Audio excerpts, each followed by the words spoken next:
सामने आत्मसमर्पण कर दिया था। वो पूरी सेना पाकिस्तान की लगभग आधी सेना थी, तो पाकिस्तान की आधी सेना भारत के कब्जे में आ गई और फिर पाकिस्तान अमेरिका के पास गया और फिर अमेरिका से उसने गुजारिश की कि भारत से बचाओ। फिर अमेरिका का दबाव भारत सरकार पे आया और उस दबाव में हमने पाकिस्तान के 97,000 सैनिकों को छोड़ दिया। अगर ये भूल हमने नहीं की होती तो पाकिस्तान का ये आतंकवाद जो इतना बढ़ा, ये आतंकवाद के कारण हमको जो इतना नुकसान उठाना पड़ा जम्मू कश्मीर और भारत के सभी इलाकों में, ये नुकसान कभी नहीं होता अगर 1971 में पाकिस्तानी सेना के 97,000 सैनिकों को हमेशा के लिए हमने खत्म कर दिया होता। वो हमारे कब्जे में थे, हम चाहते वो उनके साथ करते, लेकिन दुख है कि उन 97,000 पाकिस्तानी सैनिकों को भारत की जेलों में रखा गया। 5 महीने तक उनको बिरयानी खिलाई गई, अच्छा अच्छा खाना खिलाया गया और उसके बाद उनको छोड़ दिया गया, बाइज्जत बरी किया गया। किसके लिए? एक शिमला समझौते के लिए। और शिमला समझौता वैसा ही कुछ था जैसे ताशकंद समझौता था। फिर हमने छोड़ा पाकिस्तान को पराजित करके और फिर पाकिस्तान ने वही किया हमारे साथ। तो पिछले आजादी के 63 वर्षों में और आखिरी कोशिश पाकिस्तान ने जो की थी वो आप सभी जानते हैं, कारगिल युद्ध के रूप में हमारी आंखों के सामने आई। वो कारगिल युद्ध भी पाकिस्तान के दुस्साहस का प्रतीक था। तो आजादी के पिछले 63 वर्षों में जो राजनीतिक भूलें हमसे हुई हैं वो कुछ ये है जो हमारे लिए बहुत भारी पड़ गई हैं और बहुत गंभीर हो गई। और पिछले 63 वर्षों में हमसे कुछ आर्थिक भूलें भी हुई हैं और वो आर्थिक भूलें जो हुई उनमें सबसे बड़ी भूल जो हुई वो 1966 में हुई, जब भारत के प्रधानमंत्री ने दुनिया के दबाव में आकर और खासकर अमेरिका के दबाव में आकर भारत के रुपए का अवमूल्यन किया। भारत का रुपया 1966 के पहले तक अमेरिका के डॉलर के लगभग बराबर था। आपको हैरानी होगी यह जानकर 28 अक्टूबर 1949 तक भारत का 1 रुपया अमेरिका का $1 के बराबर था। 28 अक्टूबर 1949 तक भारत का 1 रुपया ब्रिटेन के 1 स्टर्लिंग पाउंड के बराबर था। और भारत का रुपया स्टर्लिंग पाउंड और डॉलर के बराबर था तो रुपए की ताकत थी और क्रय शक्ति उस समय बहुत थी। बाद में भारत सरकार ने अमेरिका के दबाव में आकर अपने रुपए का अवमूल्यन किया और 1966 में 3 जून को रुपए का एक साथ 57% अवमूल्यन कर दिया गया। 57% डिवेल्युएशन हो गया रुपए का। परिणाम क्या हुआ?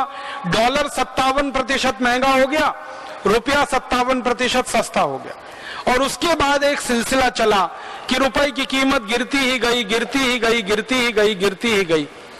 और मुझे आपसे ये बात कहते हुए बहुत दुख है, तकलीफ है कि हमने जब रुपए की मूल्य का आकलन किया था, जब सबसे पहले भारत आजाद हुआ था, लगभग 1 रुपया $1, थोड़े दिन में 4 रुपया $1, फिर 7.5 रुपए $1, फिर 12 रुपए $1, फिर एक दिन अचानक से 21 रुपए $1, फिर एक दिन पता चला 32 रुपए $1, फिर 38 रुपए $1, फिर 42 रुपए, फिर 46 रुपए और अब 48 रुपए $1 और एक दिन तो 50 रुपए $1 तक पहुंच चुका है। इतने रुपए की कीमत गिर चुकी है। माने आजादी के पिछले 63 वर्षों में हमारी अपनी गलती से, हमारी अपनी भूल से रुपए का कितना अवमूल्यन हुआ है। अगर 1 रुपया $1 को ध्यान में रखें और अब 50 रुपए $1 है तो रुपए का अवमूल्यन लगभग 50 गुना हो चुका है। और ये रुपए के अवमूल्यन के 50 गुने होने का मतलब रुपए की कीमत 5000% कम हो चुकी है। और ये कीमत कम होने का मतलब हमारे ऊपर विदेशों का कर्जा 50 गुना बढ़ चुका है। अगर हमने 1947 में $1 का कर्ज लिया हो, अब 2010 में उसको वापस करना हो, तो जब हमने कर्ज लिया था तो 1 रुपया था $1, अब कर्ज वापस देना है तो जो 1 रुपए का कर्ज था वो 50 रुपए में वापस होगा। तो कर्ज 50 गुना बढ़ा लिया, कर्ज का ब्याज 50 गुना बढ़ गया और विदेशी कंपनियों को जो मुनाफा यहां से हो रहा है वो 50 गुना बढ़ गया क्योंकि डॉलर 50 गुना ताकतवर हो गया। ये बहुत बड़ी आर्थिक भूल हमने की 1966 में, और इस भूल को लगातार होने दिया, और होते होते आज रुपया इतना कमजोर हो गया। दुनिया का कोई देश अपनी करेंसी की ताकत को कम नहीं होने देता, लेकिन भारत ने अपने रुपए की ताकत को इतना कम होने दिया। ये आर्थिक भूल हमसे बहुत बड़ी हुई। और इसी तरह की एक आर्थिक भूल पिछले 63 वर्षों में हमसे हुई। 1991 में जो कल मैं आपसे कह रहा था वो ये कि विदेशी कंपनियों के लिए सारे दरवाजे हमने खोल दिए। जिस विदेशी कंपनी को भारत से भगाया था 1942 में, जिस विदेशी कंपनी के लिए हमने नारा लगाया था भारत छोड़ो, आज उन विदेशी कंपनियों को हम दरवाजा खोल के वापस बुला रहे हैं और कह रहे हैं वापस आओ और भारत को लूट कर चले जाओ। तो जो कंपनी गई थी वो फिर वापस आ गई, और अकेली नहीं आई है, अब हजारों कंपनियां आई हैं। पहले एक कंपनी को भगाते रहे 250 साल तक, अब 5000 कंपनियां आ गई। उनके लिए उदारीकरण की नीति, वैश्वीकरण की नीति, और इन कंपनियों ने अंधाधुंध लूटना शुरू किया है इस देश को, और लाखों करोड़ों रुपए की संपत्ति ले जा रहे हैं। ये बात मैं पहले ही कह चुका हूं, यहां सिर्फ संकेत में कह रहा हूं। तो आजादी के पिछले 63 वर्षों में कई राजनीतिक भूलें हुई हैं और कई आर्थिक भूलें हमसे हुई हैं, और उनका दुष्परिणाम पूरा देश भुगत रहा है।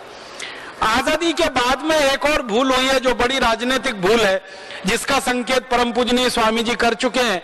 आजादी मिली 15 अगस्त 1947 को, तो हमने हमारा संविधान बनाना शुरू किया, और भारत का संविधान बनके तैयार हुआ 26 जनवरी 1950 को। इसके लिए एक संविधान सभा का निर्माण किया गया। उस संविधान सभा में 296 सदस्य थे, जिन्होंने 11 महीने और 18 दिन काम करके संविधान तैयार किया। लेकिन 11 महीने और 18 दिन में काम कुल 166 घंटे हुआ, और उसमें संविधान तैयार हो गया। भारत का संविधान दुनिया का सबसे बड़ा संविधान है। इतना बड़ा लिखित